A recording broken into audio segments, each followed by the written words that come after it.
এবার এই বস্তুটার তাপমাত্রা যতই থাকুক, ওই তাপমাত্রা থেকে আরো 1 ডিগ্রি সেলসিয়াস বা 1 কেলভিন পার্টে এসে আমরা প্রথমে তাপ ধারণ ক্ষমতা কাকে বলে সেটা জানবো এবং তার সমীকরণ নিয়ে আলোচনা করব।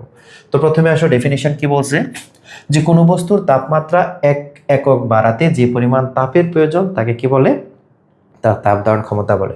তো এখানে দেখতে পাচ্ছি খুব সুন্দর করে একটা বস্তু আছে, একটা ঘনাকৃতির বস্তু আছে। এবার এই বস্তুটার তাপমাত্রা যতই থাকুক, ওই তাপমাত্রা থেকে আরো 1 ডিগ্রি সেলসিয়াস বা 1 কেলভিন বাড়াইতে তাকে যেই পরিমাণ তাপ শক্তিটা তার ভিতরে দিব, এটি হবে তার তাপ ধারণ ক্ষমতা। এটি হবে তার তাপ ধারণ ক্ষমতা। তাহলে এখন আসো, তার তাপ ধারণ ক্ষমতাকে আমরা কি লিখবো, C=Q/ΔT।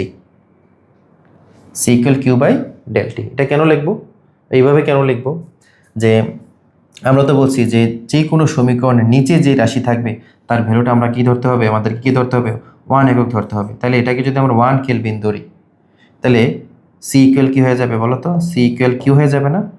তাহলে সি ইকুয়াল কি হয়ে যাবে, কিউ হয়ে যাবে।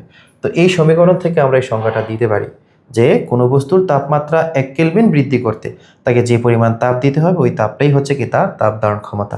তো এই কারণে এই সংজ্ঞা থেকে এই সমীকরণটা আসে এবং এই সমীকরণ থেকে চাইলে এই সংজ্ঞাটা বা ডেফিনেশনটা নিচ থেকে আমরা কি করতে পারি, ক্রিয়েট করতে পারি। এবার এই সমীকরণকে ব্যবহার করে আমরা তার এককটা বের করতে পারি। আমরা কি লিখবো, C=Q/ΔT।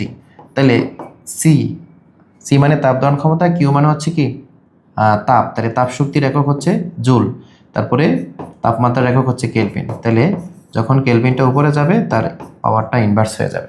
তাহলে জুল পার কেলভিন এটা হচ্ছে তাপ ধারণ ক্ষমতার একক। হ্যাঁ, এটা আমাদের মুখস্থ করে নিতে হবে অথবা এই সমীকরণ থেকে বের করতে পারতে হবে। হ্যাঁ।